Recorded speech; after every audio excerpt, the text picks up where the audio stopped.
Okay, so we are approaching the end of this current project. We're basically at second fix stage, which usually means we're tying up all the first fix stages. So the second fix electric work happened yesterday. As you can see, we've got all the downlights in, the sockets are on, the heater's on. So this morning we've dropped the underlay down, and then we put down a 12mm decent quality laminate oak effect flooring. So we always do that, and then we move on to the skirting boards and the architraves. So the architraves are simply a detail that goes around a door finishing. You'll have them in your house, sometimes around windows as well. What we need to do first, because we've plastered up to the reveal, we need to rip down some MDF skirting board to a width of 55mm. So we do that using the table saw that's out there now. Phil's just about to set that up. So then we'll put in our header and then our two sides, and then that gives us a really neat reveal ready for glossing or painting of a finish. I think we've got gloss on this one. So yeah, he'll rip that down now to 55mm.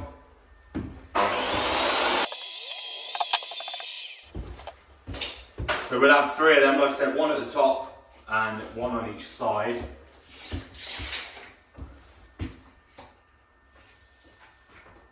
$1490. Now we predominantly fit all of our finishing timber work with a Pasload second fix nailer, but what we also do is we use a panel adhesive on the back, and that gives us a really good bond between two timbers. So we've got our framing timber up there, and obviously we've got the MDF here, so we use that, and then we go bout and braces with the Pasload second fix.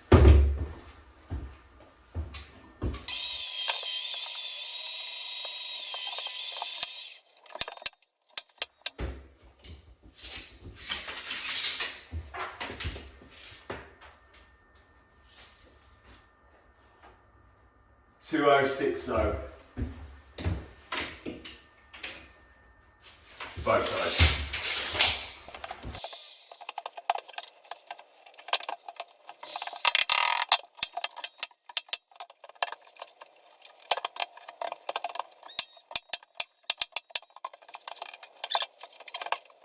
So now our reveals are all in. We've got a real good fitting into our framework, and obviously they're glued as well. So now we move on to the architrave. Now we always give about a 5mm margin around the edge of this, on the sides and on the top. Typically this is done for internal doors. You'll see it where the hinges of the doors sit, and it's basically to give you an allowance for that. But we do it on these doors as well, just simply because it adds a little bit of detail. It just looks quite nice. So what Phil will do now, so we'll rough cut all of our lengths. I'll mark the 5mm margin on each one, and then we'll not use a tape measure for this bit. It could be a little bit awkward, you might be a couple of millimeters out. So what we'll do is we'll offer up the header, we'll mark on the architrave itself where our side margin is, and then we know that by cutting a 45 that way and a 45 that way, when it comes back in, that will sit perfectly, allowing a 5mm margin. We'll do the same with the two sides. Then we'll lay it down on the ground. We'll use a mitre bond adhesive, get it nice and fixed already on the floor, and then we can offer it up in one, glue the back of it, pin it, bang, all done.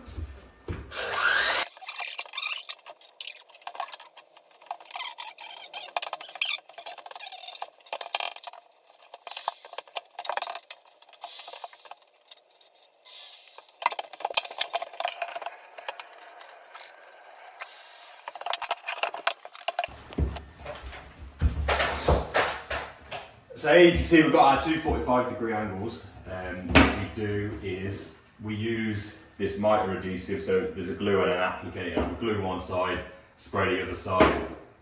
Do this on something that you could just chuck away. This is just an off-cut flooring. Obviously the glue may spill out the back, and once it's on something, you're not getting that off.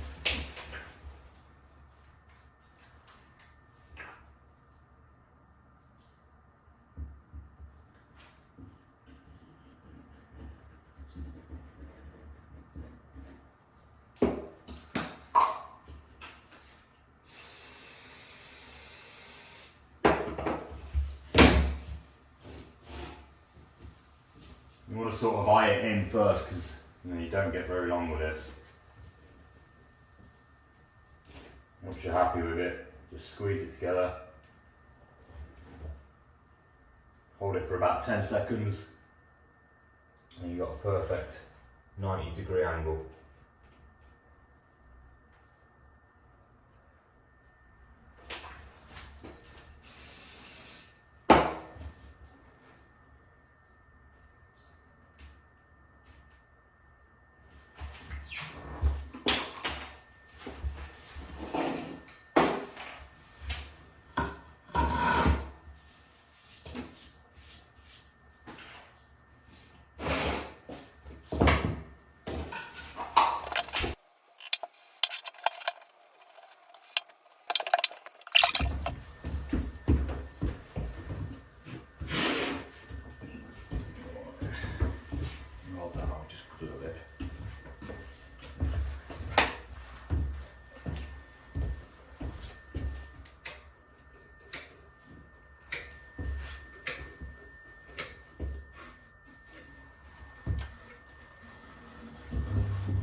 So what we do is we sort of sight it in, we do it together, it makes it a little easier. You can do it on your own. Those miters are never going to snap, so you haven't got to be worried about holding one end while the other breaks away. We just offer it up. That grab adhesive really, holds it there. We've got a little bit of time to do some adjustments. So as you can see, Phil's now just set that side 5mm margin.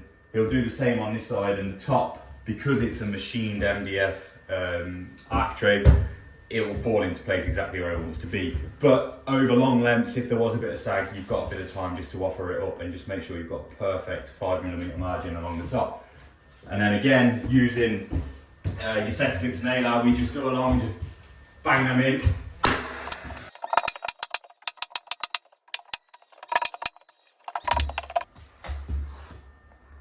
There we go, ready for painting up now. So what I'll do while Phil starts filling all those little pinholes, getting them ready for glossy, and I'll run around with a skirting board. Check out the next video for how to fit skirting board. Cheers for watching.